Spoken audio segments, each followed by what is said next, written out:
Test, test, test. And then we'll let everybody in. It's joining everyone into Hi, everyone. Group. And yeah, feel free, everyone. We don't need to, let me see here. To say hi in the chat, we're going to use that here. And I'm going to also just tweak a couple things here. Turn off the waiting room so that they can just come right in. And then we're going to get started. And this is very informal because I'm very unprepared. And there we go. And we have, okay, so we have, we're all set up here, I think, with our Zoom setup. You know, I usually use YouTube, so this is awkward for me.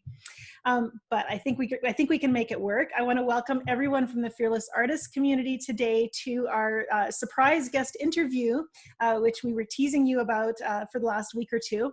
And hopefully our guest isn't too surprised so he can answer our questions. I was so excited that Ian Roberts agreed to talk with us today. As you know, last month we read a book together in our book club, the book Creative Authenticity. Here it is. If you could see it close up, you would know I'm a person who likes to dog-ear the pages of my book. I feel like it's like leaving breadcrumbs to show where you've been. So there's a lot of folded corners in this book as I've underlined things. And I actually, before we start, I had to read to you what I was reading today because I'm behind in the book club. I haven't finished it yet, although I have, it's not my first go through. Here we go. The process of creating art offers a poor example of efficiency at work. Yet all the practice and preparation is precisely what makes us able to respond when, for some reason, suddenly all the elements seem to fall into place. The rest of the time, we just have to work to keep the channel open until things realign. That was encouraging to me today because I'm doing the work and not necessarily seeing things aligning yet. So our author today who's talking with us is Ian Roberts. He's a painter, an author, and a teacher. He teaches plein air painting in France and Italy and in the US. He teaches online as well, and we've had some conversations about that in the past. And he's the author of actually 3 books, I think. His book, Mastering Composition, is one that I have. It's a textbook for me. It's one that I recommend anytime we're talking about composition. And I have to snack on it in tiny little bite-sized pieces at a time. But what I really wanted to talk about today with you and with Ian is his other book, Creative Authenticity, especially since it's real fresh. We've just read it together. It was the very first book that I ever read on artistic mindset that really connected for me. And this, I knew that here I was reading a book by somebody who understood what I was going through. And that encouraged me not to feel so alone in my journey. So I was really honored that Ian was really willing to speak with us today. So welcome, Ian. It's a delight to be here, Angel. Really nice. Now, Creative Authenticity was written in 2004, so it's been a few years. How do you feel about the book, like looking back now? Well, it's funny when you read something like that. That's 15 years. And a lot changes in 15 years. I was thinking I should do a 15-year anniversary sort of re-edition. And sort of to your point, what is new? What's happened? Well, new is the wrong word, right? Because when you're talking about authenticity, you're actually reconnecting with the deepest aspects of who you are. And in some ways, well, ultimately, some of those never change because we're talking about spirit, in its deepest sense. But it's been interesting because I'll give you an example. You said that I have 3 books, right? And you mentioned 2. Well, I'll tell you what the third one is. Yeah, tell me about your third one. I wanted to ask about that. This is an idea of an authentic and crazy detour. I don't know if it was a rabbit hole. I don't know what it was, but I grew up in Canada. I grew up in Ontario, canoe tripping every summer. And there was a guy named Etienne Brulé who came over with Champlain in 1608 and went and lived with the Wendat, the Huron, 500 miles from the nearest European. And he lived there for the rest of his life. And he caught my imagination. I wrote a novel about him. And then I illustrated that novel. And it took me years. I don't know why, but there is nothing I could do. I had to do it. Mm-hmm. So in that respect, that's a good, getting back to your efficiency thing. Was that an efficient use of my time? Economically speaking, it was a disaster, right? I mean, I have a friend, he took the course with Robin, Sandy. He sold over almost 2 million copies over the years of his novels. And you think, wow. He said that many, you can't even, it's hardly pocket change in terms of running a living, in terms of royalties and so on. So you realize, well, I didn't sell anywhere near that many, I can tell you. And so you realize it was a very strange thing to spend that much, but it was absolutely engaging. And I can only hope that it somehow has an arc back into the mainstream, because I don't understand it. Mm-hmm. And I was fortunate because of teaching the workshops in Provence, which, as it happened, I didn't do this year, thankfully, because it wouldn't happen. And they always allowed me to sort of follow the creative direction I wanted to go. And that's just what it was. But, to sort of address that thing that you read, that quote you read, mm-hmm. Kenneth Clark, the art historian who did that Civilization series for the BBC that played on PBS, fantastically insightful and knowledgeable art historian. And he said you could look at all the work of any artist in the world, and if you only chose their 4 most famous paintings and destroy the rest, their reputation would still stand on those 4. And and I'm sure all your students know that there are times when you're working on something and for whatever reason, it all comes together and it's like crackerjack fantastic. You don't even know, whoa, look at that one. And you think you're brilliant, and then they're like, the next 8 paintings are kind of like, oh, well, not so good. And his point was, these are the best artists in history. Rembrandt's a little bit an exception because he had more than 4, but Titian or the most fantastic painters. And it's like there were certain moments when everything just came together. And it happened. It was like grace or something. Mm-hmm. And the rest of the time, they're just putting in the work that their chops are up so that when that thing hits, bam, they're a channel for it, mm-hmm. as opposed to, oh, geez, I better get warmed up here so that I can get this thing out. And then it's gone, right? You have to be just right there, ready for it, sort of working at it so that you're ready to go. So, to your point of, your students are taking classes with you and they're just putting the skills together so that when this sort of vision part hits, you've got a channel for it. Yeah, because the vision without the skills is like trying to express yourself without the words. I mean, it's like, you just help me here explain this, will you? Yeah, well, we have toddlers that do that, right? And when they get their words, we're so excited. They have an ability now to actually, share their thoughts. Yeah, and I wanted to ask you about that because there is, and you're hitting all these points of questions I've written down because, and I should mention to the rest of the group here, I know you're watching and you might have questions yourself. Down below at the bottom of your Zoom screen, there is, if you scroll over that, there's a chat button. If you click on the chat button, you can ask questions as well, and we'll give those to Ian as well to tackle. So make sure you do that. Okay, so I had a question regarding the importance of art. Actually, I thought it would kick us off, but I can see we are going to have no trouble talking here. There was I saw a survey, and it was one of those inflammatory things that just seems like it goes around to make artists mad. They did a survey in Singapore where they were listing during COVID the most non-essential jobs or services, and art was number 1. And now there was cultural reasons for that, and there's and then there's context as well. But there is I think culturally, historically, there is an idea that art is kind of a luxury, something that we don't really need, and we should be spending our time in better things. So I kind of wanted to just trigger you there. Uh, what's your viewpoint on the importance of art, and why should we make creativity a priority, or should we?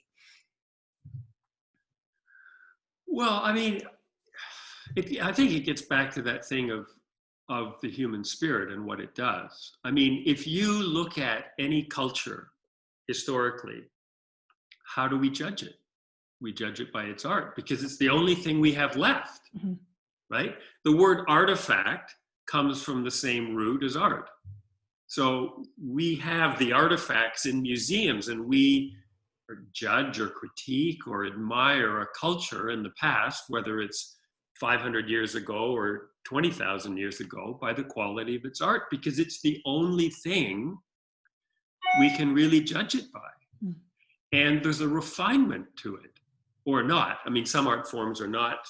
But, you know, if you go to a museum and you go and look at Italian Renaissance paintings, obviously there's an enormous sense of skill that have allowed those images to occur. But if you go to like African areas and look at like sculptures from Benin or whatever, you know, some country like that, wow, man, you're just on your knees in terms of the formal power. They're crude. I mean, crude by sort of, you know, Italian Renaissance finesse, but powerful. And you realize there's something. I remember there was a guy, he went to study with sculpture in Papua New Guinea, and he was a PhD in something or other, psychology or something. And there's sort of a what do you call it, a conceit that, you know, African people or Papua New Guinea or something, their art isn't about art. It's about sort of structuring religious artifacts, right, for a purpose. And they don't understand our idea of art, this aesthetics. Mm. He went to study with them, and he said they knew exactly what they were doing aesthetically.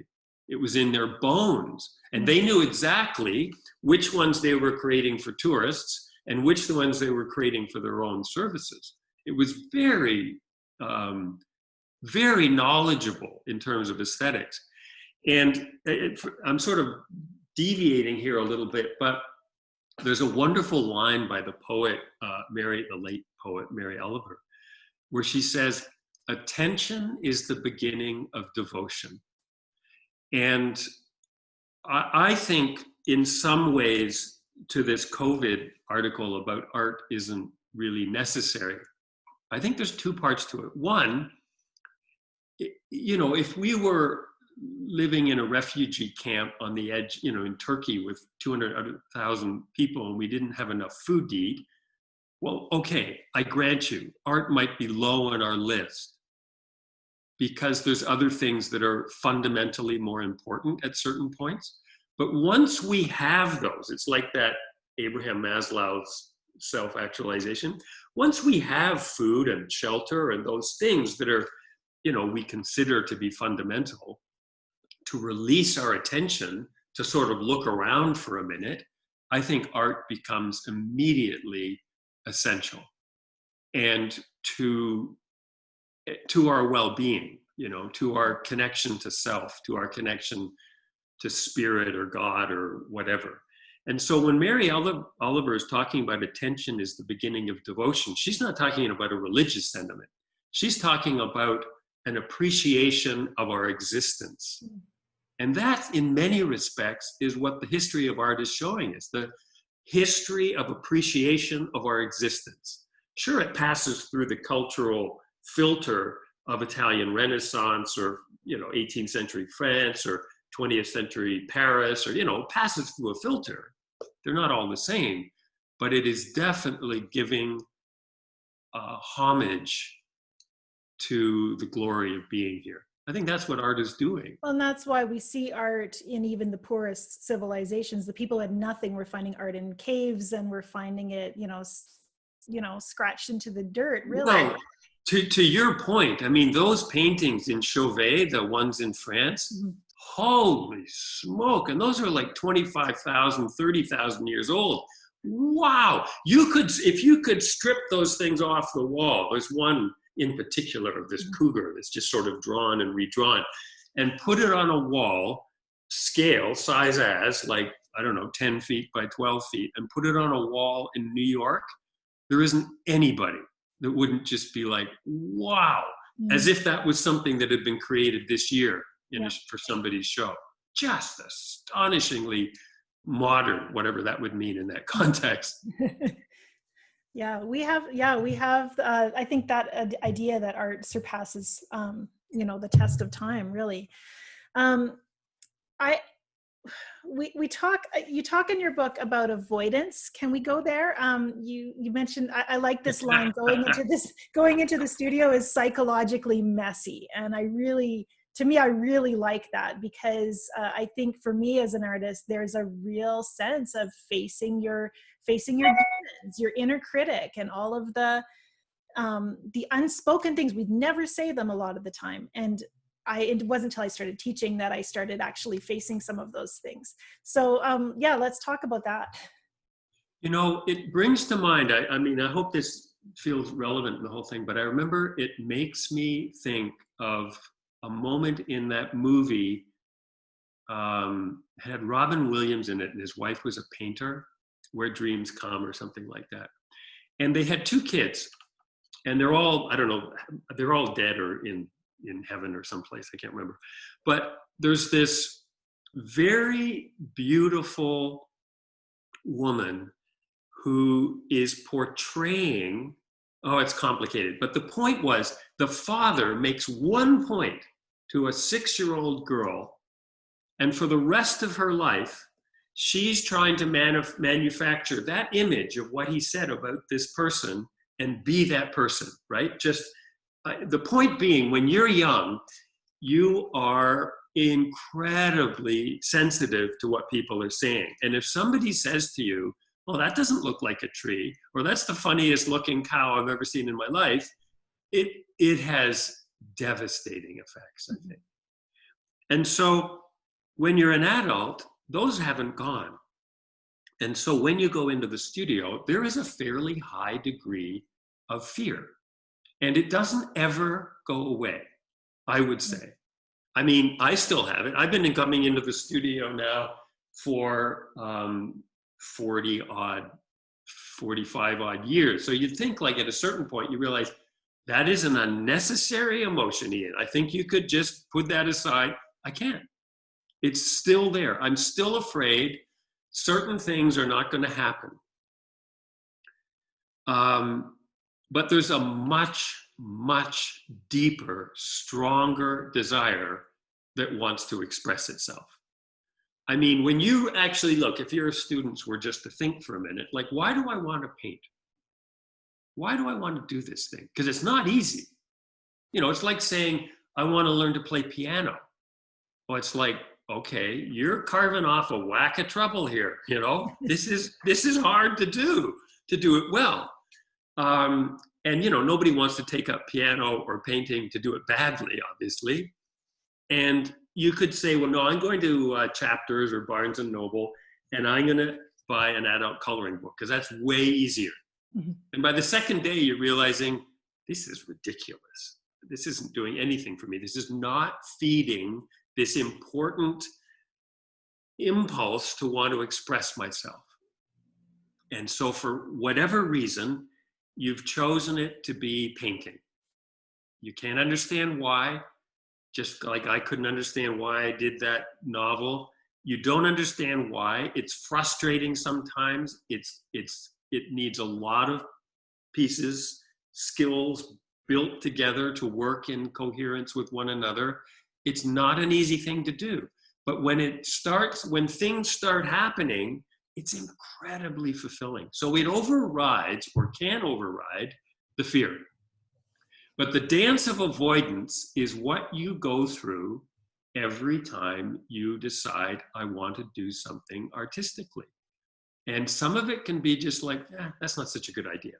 Rather than actually bring out your sketchbook and trying to draw that look down your hallway with the light coming in the window. That's not such a good idea, and you go and do something else. I think somebody said one time that thought of, of what you put in your own way has destroyed more art than anything else on the planet. Mm-hmm. And you need to find, certainly, a way. You need to deal with your own psychology, but you also can set up conditions in the studio. I remember the writer Annie Dillard said, she's a fabulous writer.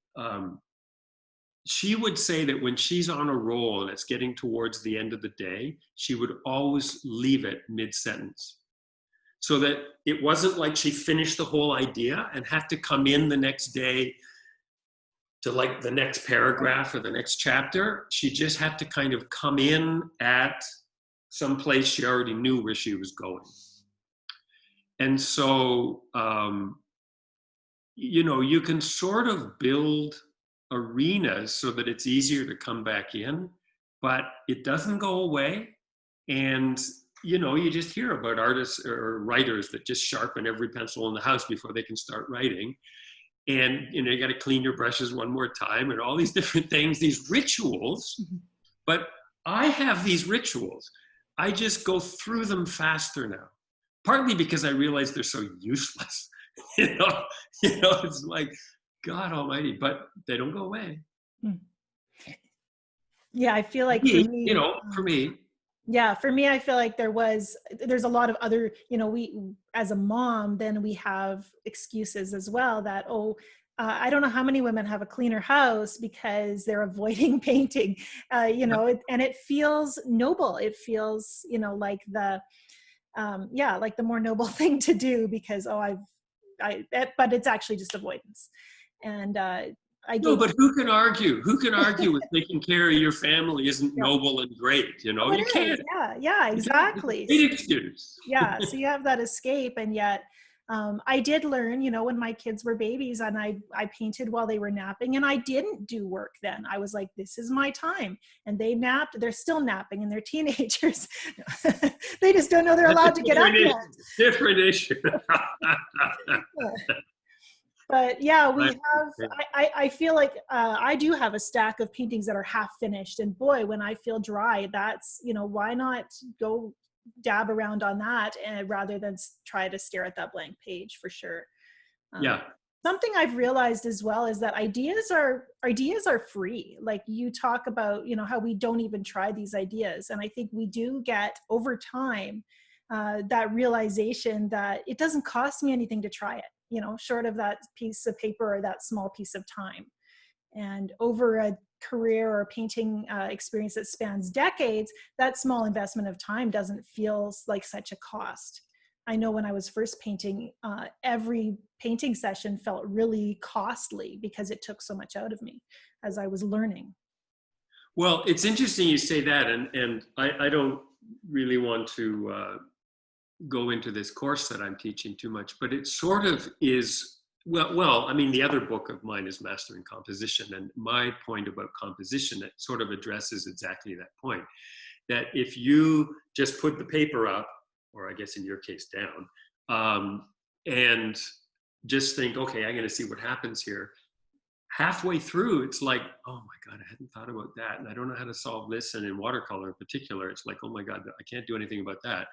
Whereas composition is a structure that you can think about before you begin, and you can have a handle on that sort of improves your chances of success. And that's what a lot of the people on the course were saying, is that now that they have sort of getting a handle on the structure before they begin, they've got a door in, and it flows more easily rather than sort of finding yourself halfway through scratching your head how to solve it.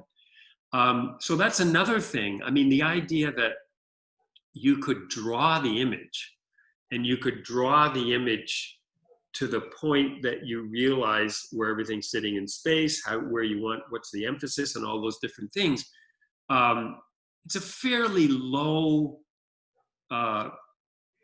risk problem. It's a piece of paper, it's this big. But if that works, then you know the painting has a very good chance of success. Just wailing in with a brush and color on a piece of paper or canvas is a very low percentage game. And if it doesn't work, it's discouraging. And Yeah, you want an efficient way to deal with things. You don't, I mean, there's this idea like, I'm an oil painter, so it would be in terms of, the way to become a better painter is to fill your miles of canvas. And you just think of this roll, miles of canvas. So in your case, miles of paper. But you can dig in and create bad habits that way just as easily as good habits, because you're just grinding in stuff that perhaps isn't working and just leads to frustration over and over and over again. I mean, you're giving them instruction and arenas to look at. So it's not just like they're just putting paintings up every day or week and just doing the same thing over and over. But you know what I mean? It's like, even when you're doing that, you can kind of orchestrate a lot in advance, planning, have a roadmap of where you're going. It's like that expression, before you go in the woods, you want to have a map. Yeah, I was a huge composition rebel for years. Like I could not do thumbnails. I could not do value studies. It felt like work. And for me, I had to find a way to make it fun. And I'm still not efficient about it. I've given myself permission to dash in with that first version and realize all the pitfalls and be demoralized a little bit, and then retreat into, spending some time developing my composition. And it's working for me, but I know it's not the most efficient way to go, but I need that ability to kind of toggle back and forth between the two. Right. I know teaching painting, like plein air workshops, I would go around student to student because I was, big on composition and structuring before you begin. And they'd show me their thumbnails, and you realize they didn't conceptually get what the thumbnail was doing. So there's a bunch of marks on the page because they knew I was going to ask for it, but it wasn't conceptually connecting to the problem at hand so that it was actually giving them any help. So part of it is learning to draw well enough to make it useful, and then once it's useful, to actually use it towards the problem at hand. Well, the process of seeing like an artist is so different than the way we take in the world in other ways. I think we have to take this 3D world and put it onto that two-dimensional surface, and it involves being able to translate between the two. Right. Well, I mean, the thing also about thumbnails and you look at watercolor in particular has this sort of arena of people that do very loose washes that don't make any sense, that start to sort of, whoa, look at that, and it's, you think like, man, that's magic how that happens. But you don't know necessarily, even when you're watching a demo, because I've done demos. I could show you a picture of me doing demos with 5 cameras going in F&W studios. It is nerve-wracking because you're supposed to be talking and orchestrating what you're doing as you're doing it. And the painting better turn out, because if it doesn't turn out, it's still going to be produced and sold. I mean, you can't say, oh, I didn't like that one. It's too late, So if somebody's doing a demo and you're watching it and it's sort of a decent quality demo, you don't know the process. And also when you're in a gallery and you're looking at paintings, you don't know the process the artist went through to get that result. It looks like they just did this, but it's like Sargent, Sargent used to do these portraits, big commission portraits, and everybody admires Sargent's brushwork, how loose and easy it looks. But that was a very conscious conceit almost, because he would scrape that face down and paint it again and scrape it down and paint it again until he got that loose look that he wanted his paintings to be known for. So just to look at it, you think, God, I don't know how he did that. Well, he worked at that. But unless you know that he went through that process, you're making this assumption about how good he is. I mean, he's good. Let's not get away, But I just mean, we don't know the process. And the same thing when you see this person do a watercolor with these great washes, how much time did they spend thinking about that, maybe even painting it already, so that they've solved the problems? I mean, I've done that. I did a demo, I painted it beforehand, solved some problems that I'm sure glad that I didn't confront on camera, and the painting worked. So it's just, even with a watercolor that seems to be coming together so beautifully, you just don't know. Yeah, I always say that like oil painters, you work in layers and they layer on the canvas, so you can correct and keep building up those layers. But for watercolor, our layers are more the multiple sheets of paper that are all, you know, going, Right. repeating the same thing so that it looks effortless in the final version. But they don't see the 5 or 10 or 20 versions that you've gone through to get to that point. And I didn't write it down on my notes, but you mentioned something about stripping away the extraneous in order to share your most authentic work.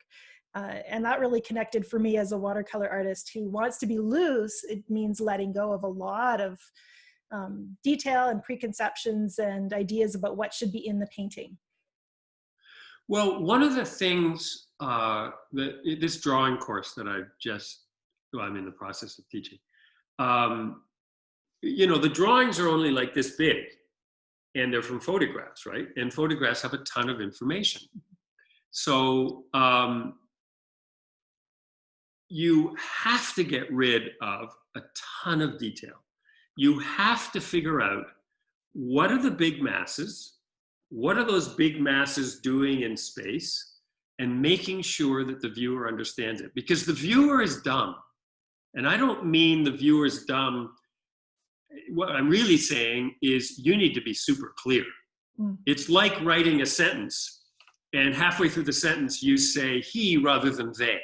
And so you've got two groups, and you just weren't paying attention, and you put he rather than they. And so the entire structure of the story you just did kind of flipped. And the reader's like, what? Because you've just flipped it by just getting two words wrong.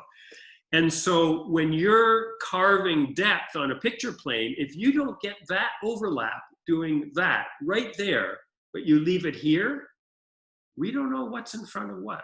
You've just lost us.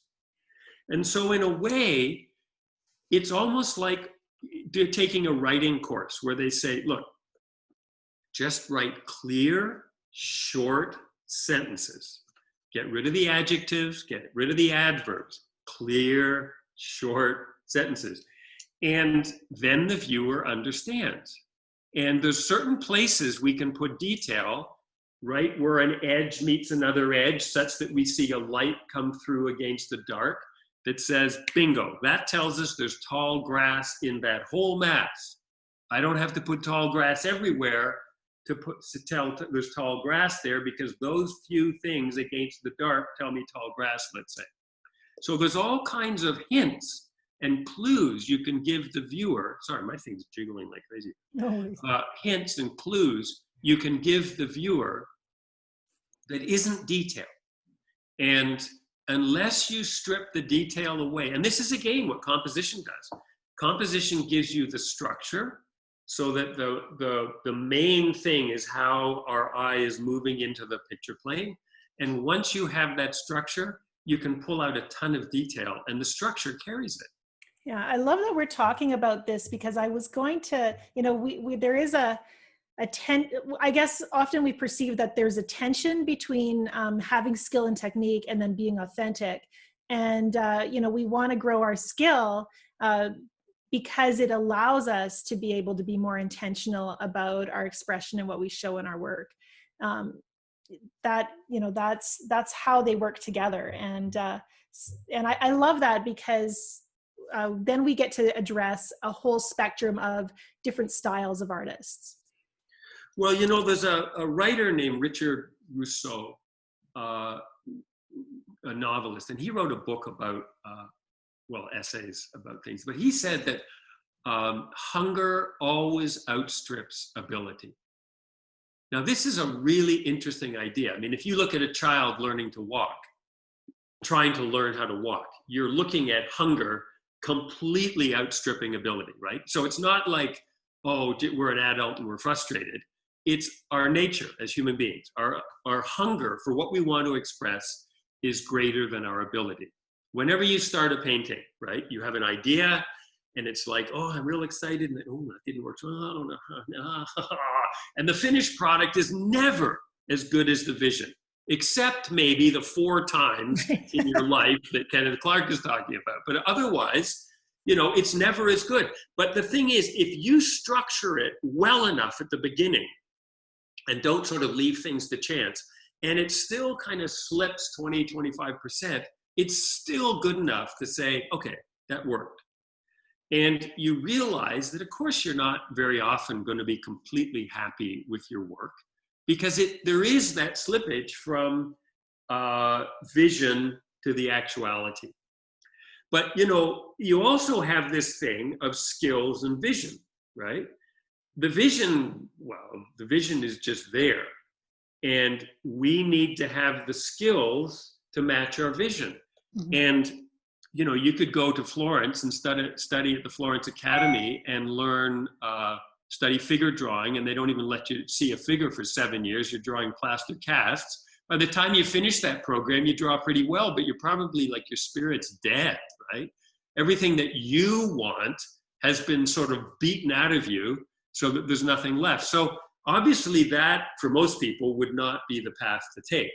And the other one is you could just say, I'm not going to mess around with this representational stuff because it's too complicated for me. I'm just going to do multimedia abstraction. Well, I don't know. I'm not arguing with anybody's direction. That's up to them. But if you do want and have a relationship with nature and with trees and want to express that, or people, or whatever it is, that's a fact.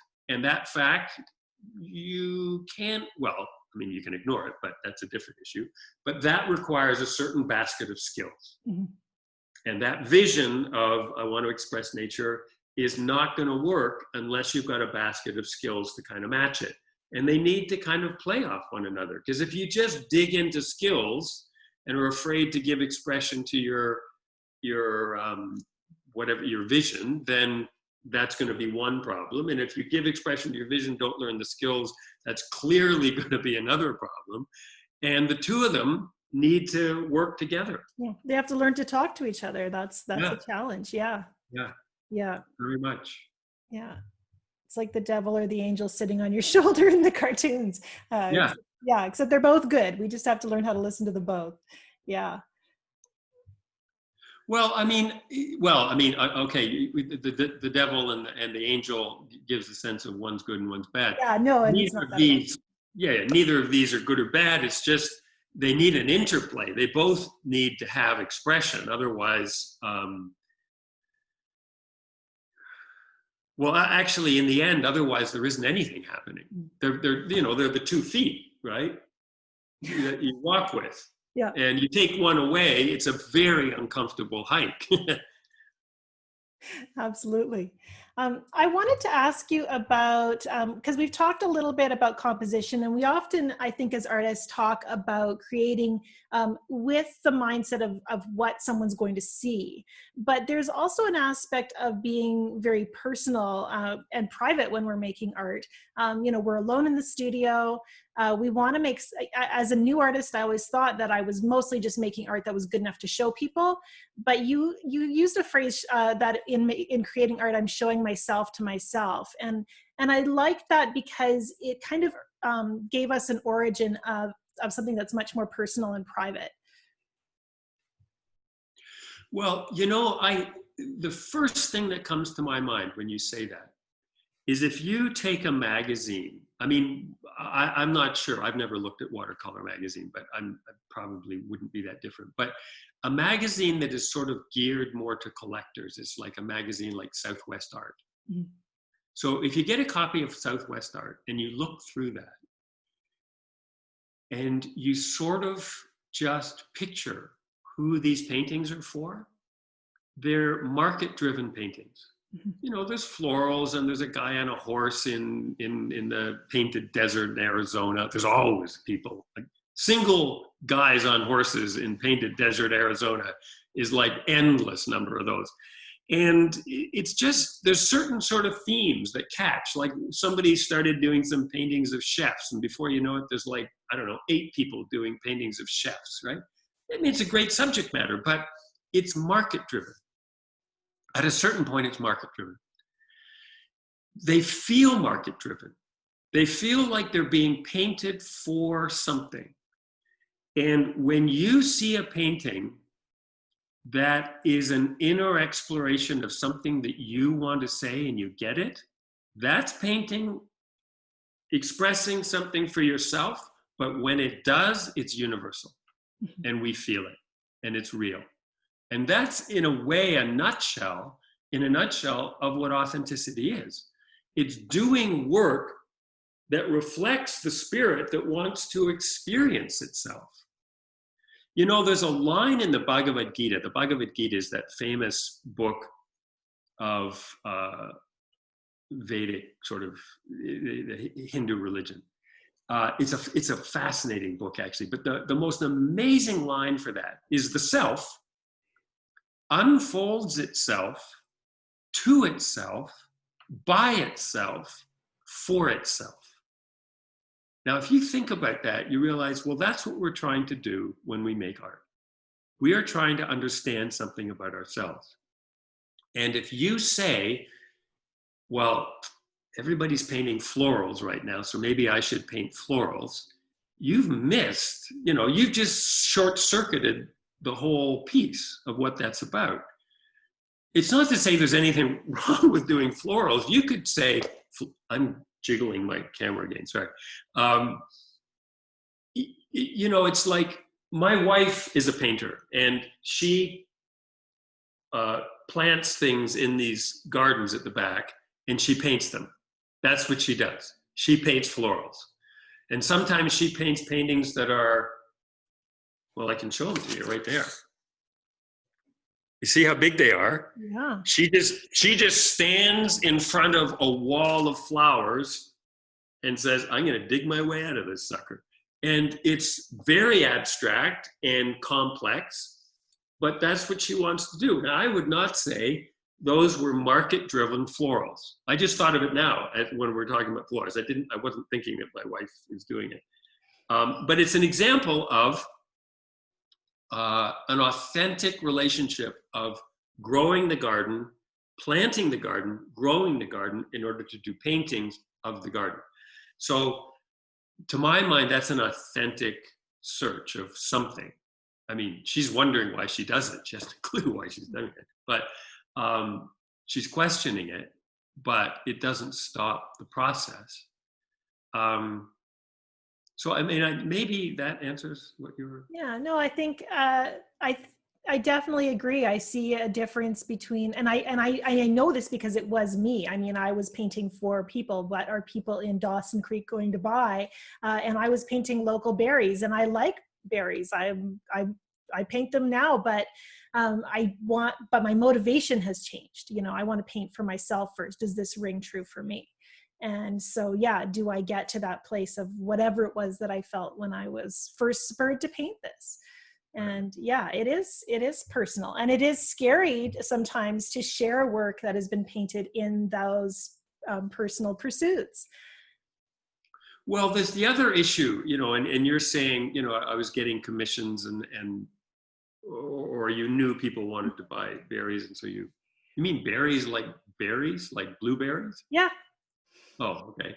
So I didn't know that was a thing, but okay. Oh, it's a big thing in Dawson Creek. Yep.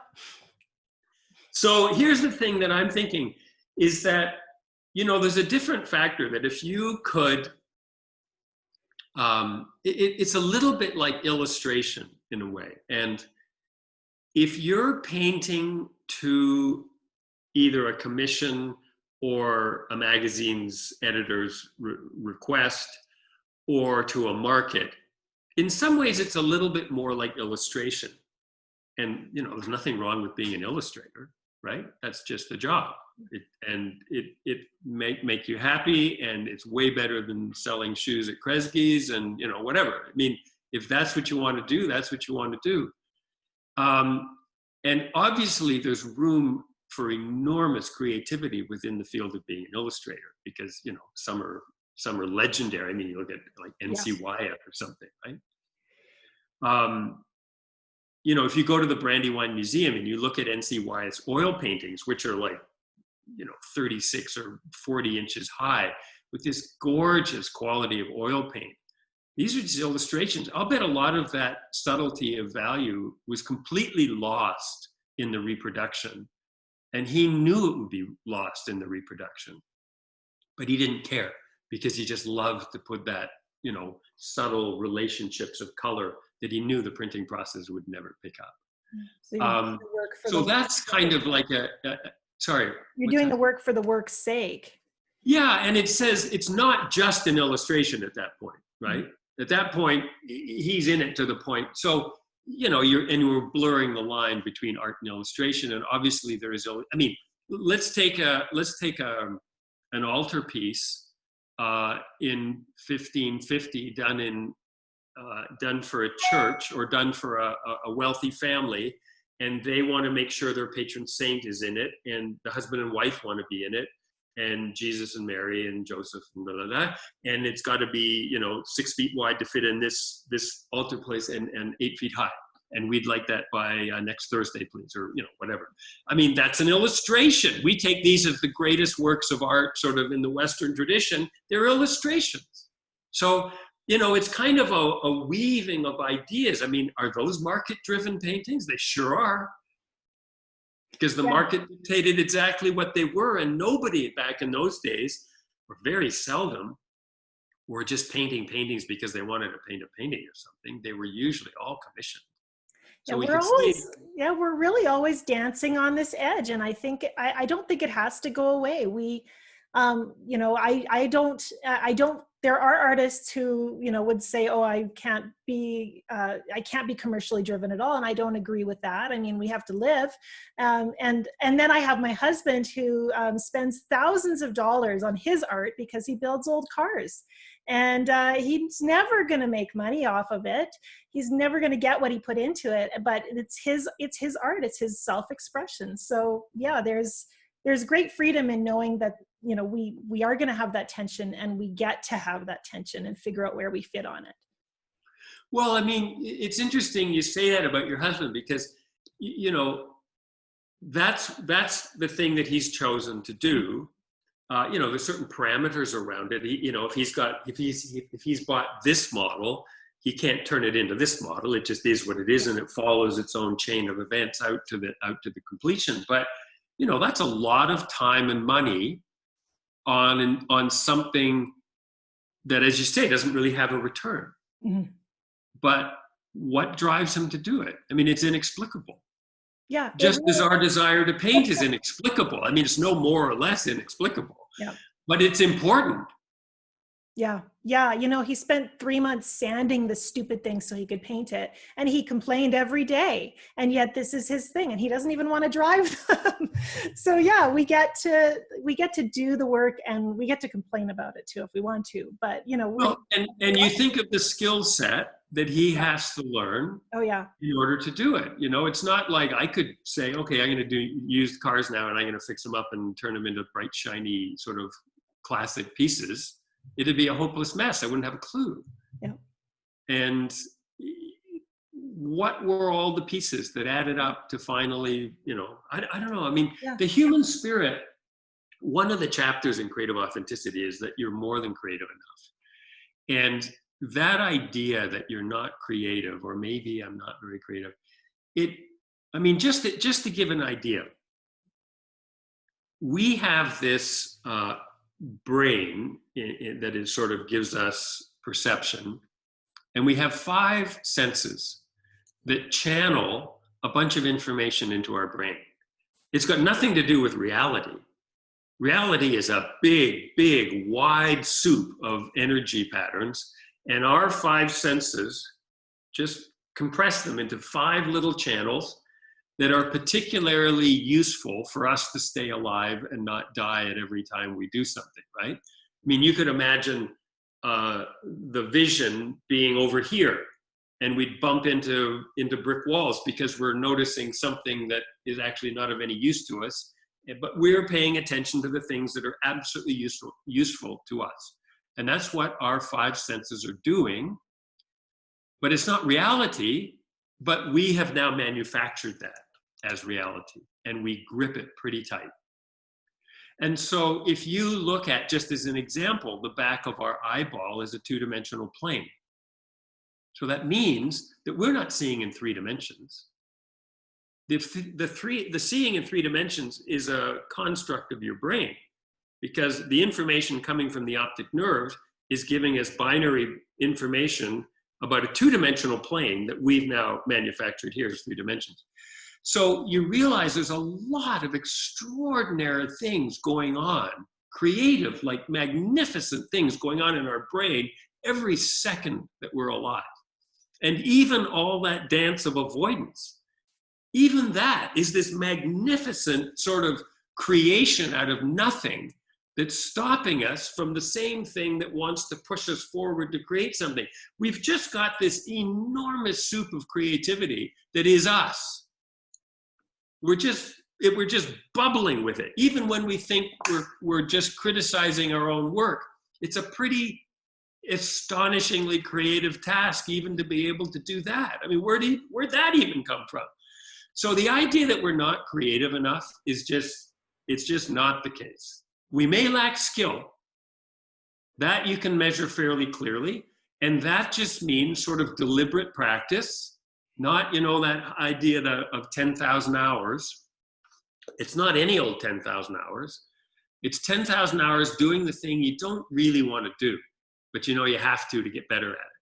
So you've got a piano piece that's this long, right? And there's a little piece here that's only like 30 seconds, but it's the most complicated piece, and the rest, you just love playing this part, and then you play the last part and you got it all done. But if you ever want to perform it, the one you need to be working on is that piece right there.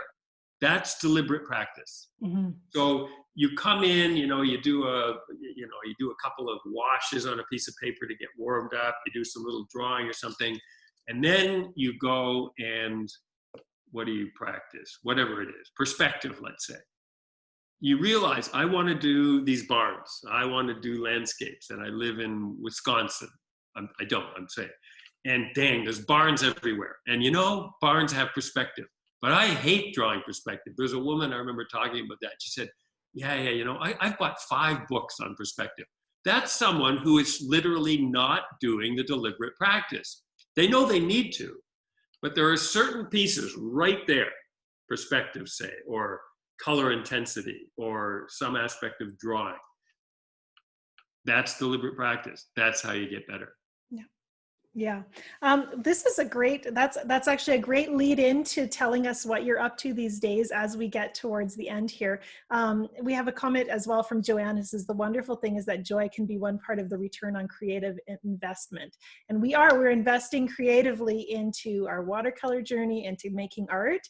And growing our skill is a part of that because, as we get better at it, we enjoy it more.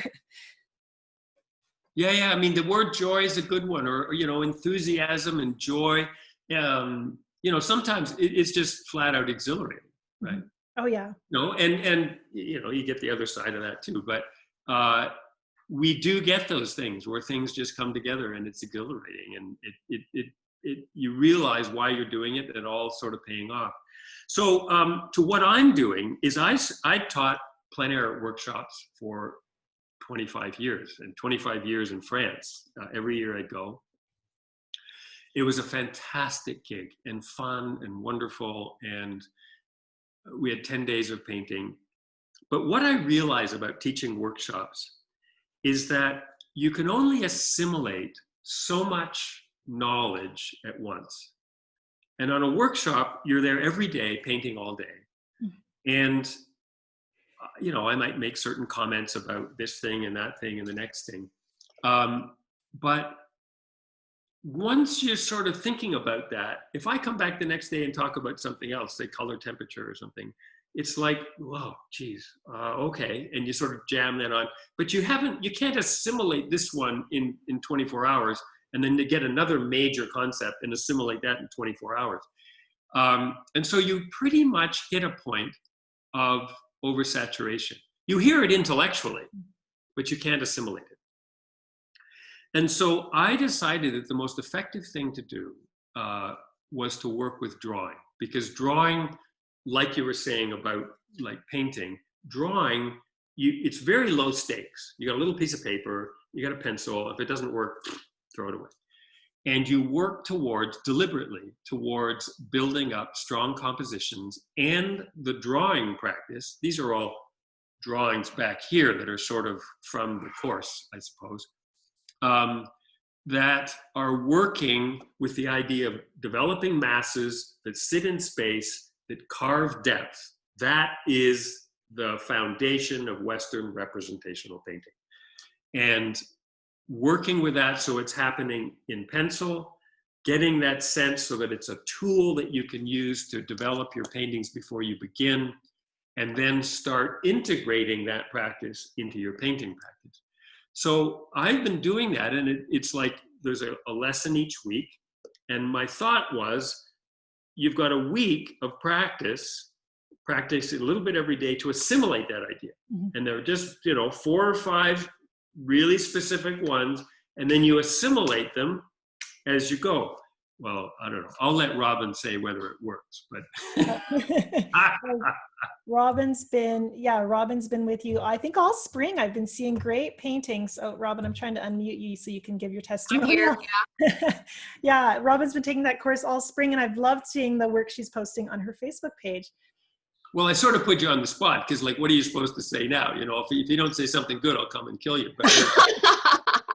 Well, what I can say is that when I came to the course, that's exactly the problem that I was having, trying to assimilate all of the things at once, which is something that I tend to do anyway. I was like, learn all the things right now like a sponge, soak it all up.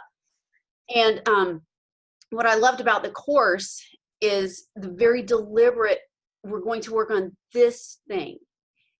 Don't worry about that other stuff. We're going to work on this thing. Just do this thing. And then we'll move on to the next thing. So that very deliberate practice. And then for me, it totally let me soak it up and then move on to the next thing. And so I actually have a drawing practice now. These are words I never thought that I would say. I actually have a drawing practice. So every week I choose a photo, a reference photo, and I draw it up, and then I paint it. And it's watercolor, so sometimes it takes me 8 or 10 tries to get it right. But the work is better work than I've been doing in a very long time. So yeah, it's great. Yeah, great.